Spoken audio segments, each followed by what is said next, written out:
Il n'y a rien alentour, seulement l'immensité d'une blancheur glacée, celle des neiges du Groenland et des vents mordants qui frappent votre visage. Rien ne laisse présager la catastrophe. Vous avancez d'un pas, puis vous vous figez, horrifié. Un abîme s'ouvre sous vos pieds. Si vous aviez fait un pas de plus, il vous aurait englouti, ce trou légendaire du Groenland. Cela s'est produit au milieu des années 2010. Un groupe de géologues scrutait le glacier groenlandais de Hiawatha avec un radar lorsqu'ils aperçurent quelque chose de totalement inattendu. Une fosse géante, plus de 300 mètres de profondeur et près de 30 km de large. C'est suffisant pour englober Washington ou Paris. Après avoir longuement scruté leur radar, les chercheurs déconcertés ont décidé de percer le mystère de cette immense dépression. Serait-ce l'œuvre d'une érosion ordinaire, un volcan dévastateur, un impact d'astéroïdes ou même un monstrueux ver de sable? Peut-être ai-je exagéré avec cette dernière idée, mais qui sait ce que ces anciens glaciers peuvent encore nous réserver? Quoi qu'il en soit, ce mystère en a appelé un autre, qui défiait la compréhension des scientifiques depuis plusieurs décennies. Et pour élucider ces deux énigmes, il leur fallait un élément aussi banal que fondamental. Le quartz, l'un des minéraux les plus répandus dans la croûte terrestre. Mais avant de nous aventurer plus loin dans cette investigation, permettez-moi de faire une petite parenthèse pour évoquer un phénomène étrange, l'événement du Dryas récent. Pour comprendre ce phénomène, nous devons remonter dans le temps. Il y a environ 12 900 à 11 600 ans. À cette époque, la planète a subi un refroidissement important, notamment en Europe et en Amérique du Nord. Abordons à présent ce changement climatique étrange dans l'hémisphère nord. Plusieurs théories existent. L'une évoque un changement des courants dans l'océan Atlantique, une autre mentionne un événement de grande ampleur projetant des tonnes de poussière, bloquant ainsi la lumière du soleil. Les deux hypothèses les plus plausibles sont une éruption volcanique ou un impact d'astéroïdes.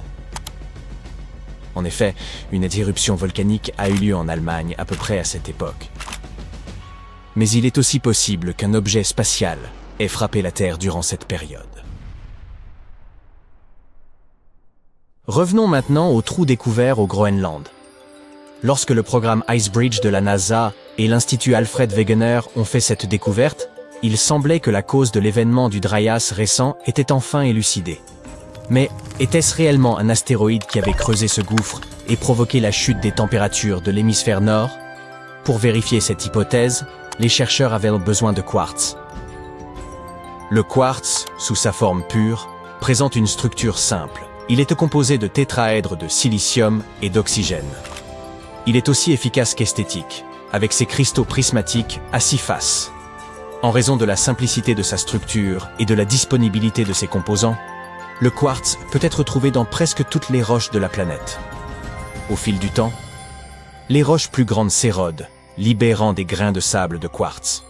Les scientifiques étudiant la fosse mystérieuse ont collecté le sable de quartz qui avait été expulsé sous le glacier. Cela permettait d'observer les roches situées au fond du gouffre sans avoir à y descendre. Pratique, n'est-ce pas? En analysant ce sable, ils ont découvert des grains de quartz marqués par des signes évidents de catastrophe. Des PDF étaient visibles sur toute leur surface. Non, on ne parle pas là d'un format de document. Les PDF désignent les éléments plans de déformation qui apparaissent sous forme de lignes gravées à la surface du cristal. Ces lignes sont caractéristiques du quartz choqué, qui se forme sous une pression extrême lorsque les cristaux internes sont déplacés. Le plus fascinant est que le quartz choqué ne se forme que sous des forces extrêmes, comme celles générées par des impacts massifs ou de violentes explosions. En d'autres termes, la découverte de quartz choqué sous le glacier Hiawatha pourrait constituer la preuve tant recherchée que le cratère était le résultat d'un impact gigantesque, causé par un objet tout aussi colossal. Selon la taille du cratère, cet objet spatial aurait probablement mesuré plus de 1600 mètres de diamètre, soit 2 fois la hauteur du Burj Khalifa de Dubaï. Une météorite de cette taille aurait brillé 3 fois plus intensément que le Soleil lors de son passage dans le ciel et aurait frappé la Terre avec une force considérable. l'impact aurait été d'une telle ampleur qu'il aurait vaporisé la roche et projeté des débris à des centaines de kilomètres à la ronde. Le ciel aurait alors été obscurci par une épaisse poussière, diminuant la luminosité du soleil et provoquant un refroidissement global. Et devinez quoi? Cette réduction des températures a suscité un grand enthousiasme chez les chercheurs, car elle a donné naissance à l'hypothèse selon laquelle cet impact pourrait être lié à l'événement du Dryas récent. Afin de valider cette théorie, ils ont de nouveau fait appel au quartz. Ils l'ont alors examiné de manière plus approfondie pour tenter de dater l'impact. Et quelle ne fut pas leur surprise? Le cratère de Hiawatha ne datait pas de 12 000 ans, mais de 58 millions d'années. D'un côté, les chercheurs étaient déçus de ne pas avoir pu confirmer leur hypothèse, car le cratère ne permettait pas d'expliquer le refroidissement du Dryas récent. D'un autre côté, cette découverte restait d'une importance capitale. Préparez-vous à un dernier rebondissement dans cette affaire, qui concerne une fois encore le quartz. Des chercheurs ont récemment mis au jour de nouveaux gisements de quartz choqués, disséminés sur l'ensemble de ce qui constitue aujourd'hui l'Est des États-Unis. Il était enfoui dans des strates sédimentaires datant de la période juste avant le Dryas récent. Fait surprenant, aucun cratère n'a été observé à proximité de ces sites. Mais le quartz ne saurait mentir. Il atteste d'une puissante explosion.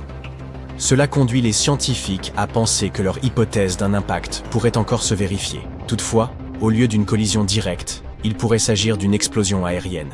Une comète géante aurait pu se désintégrer lors de son entrée dans l'atmosphère terrestre il y a environ 12 000 ans, et ces fragments auraient explosé avant d'atteindre la surface. Cet événement aurait entraîné des incendies à travers toute l'Amérique du Nord, perturbant tellement le climat qu'il aurait pu déclencher le Dryas récent.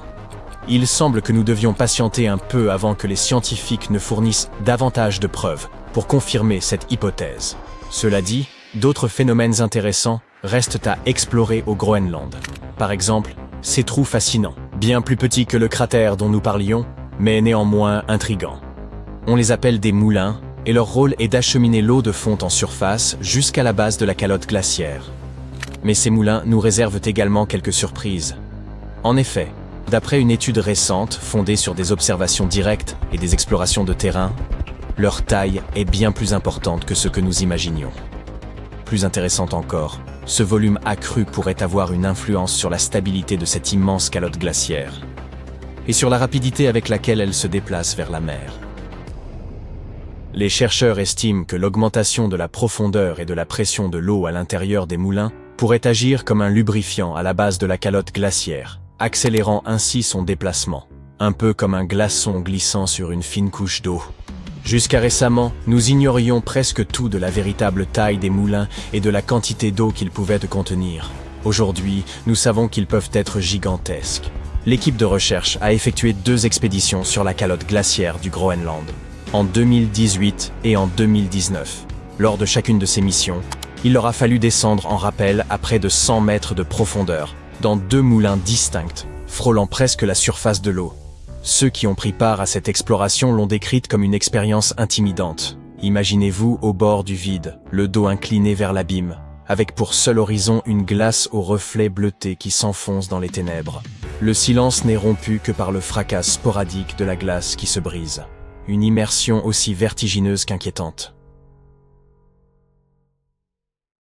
Le sol est de la lave. Non, je plaisante. Mais en vérité, il est bel et bien en train de se déliter. Vous ne le percevez peut-être pas encore, mais une portion considérable du sous-sol nord-américain a déjà perdu près de 60 km de roche au niveau de sa base. Et non, il ne s'agit ni de séisme, ni d'immenses dolines. C'est le continent lui-même qui perd des fragments de ce qui stabilise son assise, l'empêchant de chanceler comme un vieux manège. Des chercheurs viennent de révéler une découverte géologique majeure. Une portion du socle nord-américain s'amincit peu à peu, comme une crème glacée fondant lentement au soleil. Comment sont-ils arrivés à cette conclusion? Ils ont en quelque sorte soumis la Terre à une IRM de haute précision, produisant des cartes en 3D où l'on voit des roches autrefois jugées inaltérables se liquéfier dans les entrailles terrestres, à l'image d'une pizza posée à l'envers dans un four. Pour saisir l'ampleur de ce phénomène, il convient d'abord de faire connaissance avec mes vieux amis, les cratons. Ils constituaient le socle profond des continents, épais, dur et d'un âge vertigineux, remontant à plusieurs milliards d'années. Ces structures résilientes ont survécu à des impacts de météorites, à l'explosion de supervolcans et au mouvement impétueux des plaques tectoniques. Si ces dernières entraient en conflit frontal, des chaînes montagneuses surgiraient. Si elles se séparaient, un nouvel océan finirait par naître. Tous ces bouleversements laissent leur empreinte à la surface de la Terre, mais les cratons, eux, semblaient inébranlables, de véritables survivants géologiques. À l'image des cafards, leur incroyable résistance à toute agression poussait les scientifiques à les croire quasi indestructibles. Mais voilà qu'un groupe de chercheurs, en testant leurs instruments à la pointe de la technologie, découvre l'impensable. Les cratons sont-ils en train de se désagréger? Par quel mécanisme? Voici la plaque Farallon, une ancienne plaque tectonique qui a commencé à s'enfoncer sous celle de l'Amérique du Nord il y a plus de 100 millions d'années. Ce phénomène, parfaitement naturel, s'appelle la subduction. C'est le moyen par lequel la Terre recycle ses roches et régule sa température interne. Le mouvement est si ancien qu'à présent, la plaque Farallon se trouve à près de 650 km du craton, tranquillement installée dans le manteau inférieur, étrangement proche du noyau externe de notre planète. La plaque Farallon, pourtant reléguée au tréfonds de la planète, continue de causer des désagréments, à l'instar d'un ancien colocataire dont les restes continuent d'empester votre frigo. En poursuivant sa descente, elle exerce une traction continue sur la base du continent nord-américain qu'elle distend jusqu'à en détacher des fragments, précipités dans le manteau profond. Et comme si cela ne suffisait pas, elle relâche en chemin de l'eau et du dioxyde de carbone dans les roches voisines, affaiblissant davantage le craton et le rendant plus vulnérable à l'érosion interne. Les scientifiques ont confirmé ce scénario en étudiant des centaines de séismes enregistrés par des milliers de stations. Leurs observations révèlent qu'une quantité considérable de matière continentale s'enfonce peu à peu, réduisant par endroits l'épaisseur du craton de près de 60 km, ce qui représente une quantité de roches phénoménale. Tout cela semble dramatique, mais inutile de céder à l'alarme. Le processus est d'une lenteur extrême, mesurée en millions d'années. Vos arrière-petits-enfants marcheront sans doute encore sur un sol stable. Mais ne vous bercez pas d'une trop grande quiétude. Ce phénomène-là est lent, certes, mais un autre type d'affaissement bien plus rapide est déjà en cours. D'ici 2050, pas moins de 32 grandes villes américaines, parmi lesquelles New York, Baltimore et Charleston, pourraient se retrouver partiellement submergées. Et devinez quoi? Ce phénomène est, dans une large mesure, imputable à nos propres actions. Depuis 2007, les scientifiques ont observé que plusieurs villes s'enfonçaient lentement dans le sol, à raison de 1 à 2 mm par an. Charleston, en Caroline du Sud, se distingue tristement par un taux de 4 mm annuels. Ces chiffres peuvent sembler dérisoires, presque risibles. Pourtant, dans une ville perchée à peine 3 mètres au-dessus du niveau de la mer, le moindre affaissement devient lourd de conséquences. Lors des pires inondations, les habitants doivent parfois abandonner leurs véhicules pour regagner leur domicile à la nage. Ce phénomène est connu sous le nom d'affaissement des terres. Lorsque l'on conjugue une subsidence progressive avec une élévation du niveau marin, on obtient un cocktail redoutable: rues inondées, terres agricoles rendues stériles par le sel, forêts fantomatiques et quantité de propriétaires excédés. Mais il n'y a pas que les logements. Ponts, routes, aéroports, centrales électriques, ces infrastructures essentielles au quotidien, sont également exposées à des dégâts majeurs. Réseaux électriques noyés, autoroutes englouties, les conséquences économiques se chiffrent en milliards, et les risques pour les populations sont bien réels. Soyons néanmoins équitables. L'homme n'est pas responsable de tout. Une partie de ces désordres trouve son origine dans le lointain passé glaciaire. Il y a environ 12 000 ans, d'immenses nappes de glace recouvraient le nord des États-Unis, si massives qu'elles ont littéralement enfoncé la croûte terrestre sous leur poids. Lorsque ces calottes ont fondu, la surface n'a pas rebondi comme un trampoline. Elle a amorcé un lent jeu de bascule géologique. Les zones jadis comprimées remontent, tandis que les autres s'affaissent en réponse. Ce phénomène, nommé ajustement isostatique ou rebond post-glaciaire, se poursuit encore de nos jours. Cela dit, l'activité humaine est venue accentuer cette tendance. L'un des principaux responsables est l'extraction des eaux souterraines. Imaginez que l'on retire le rembourrage d'un matelas, il finit par se déformer. C'est ce qui se produit dans des régions comme la vallée centrale de Californie, où le sol s'affaisse de près de 20 cm par an en raison du pompage intensif pratiqué lors des sécheresses. Dans des métropoles comme New York, la menace ne provient pas uniquement de l'eau. Les gratte-ciel eux-mêmes accentuent le problème. En effet, accumuler des millions de tonnes de béton et d'acier sur un sol meuble entraîne inévitablement un affaissement. À titre de comparaison, le poids total des bâtiments new-yorkais avoisine les 762 milliards de kilogrammes, soit l'équivalent de quelques 3,5 millions de statues de la liberté superposées. Avec une telle masse concentrée sur une superficie restreinte, les couches de sol sous-jacentes finissent, inévitablement, par se tasser. Et si vous pensiez que la situation ne pouvait guère empirer, détrompez-vous. Les barrages que nous érigeons empêchent les rivières d'acheminer les sédiments qui, jadis, régénéraient naturellement les terres côtières. Ces sédiments jouaient un rôle essentiel, en redonnant du volume au sol. En leur absence, les zones littorales se compriment peu à peu, à l'image d'une éponge usée. Et lorsque les marais sont asséchés pour l'agriculture ou l'urbanisation, les sols tourbeux se dessèchent puis s'effondrent. On dirait que la Terre n'obtient aucun répit. Les scientifiques ont aussi observé que d'anciennes zones humides, autrefois luxuriantes, figurent désormais parmi les régions qui s'enfoncent le plus vite, notamment sur la côte du Golfe.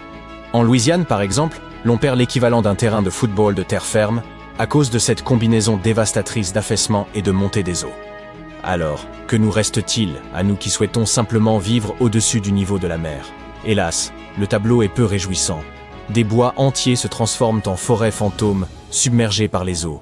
Les terres agricoles s'imprègnent de sel au point de devenir impropres à la culture. Et même en l'absence de pluie, certaines rues se couvrent d'eau, victimes d'inondations dites « par temps clair ».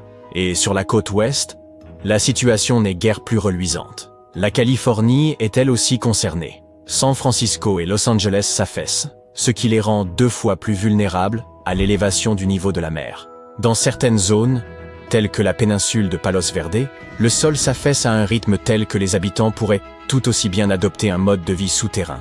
L'Amérique serait-elle en passe de devenir la nouvelle Atlantide? Pas du jour au lendemain, certes, mais en l'absence de mesures concrètes, telles qu'une réduction drastique de l'exploitation des eaux souterraines et une planification urbaine plus avisée, près d'un demi-million de personnes se retrouveront en réel danger. Et les dommages immobiliers pourraient avoisiner les 109 milliards de dollars d'ici 2050. En définitive, même si l'Amérique du Nord ne semble pas sur le point de sombrer comme un soufflé mal cuit, des fissures bien réelles apparaissent dans sa croûte. Il conviendrait donc de limiter le pompage des nappes phréatiques, de repenser nos méthodes de construction et leur implantation, et de consacrer davantage d'efforts à la préservation des terres. Car si le sol venait à se muer en lave, nous regretterons de ne pas avoir, au moins, colmaté les premières brèches.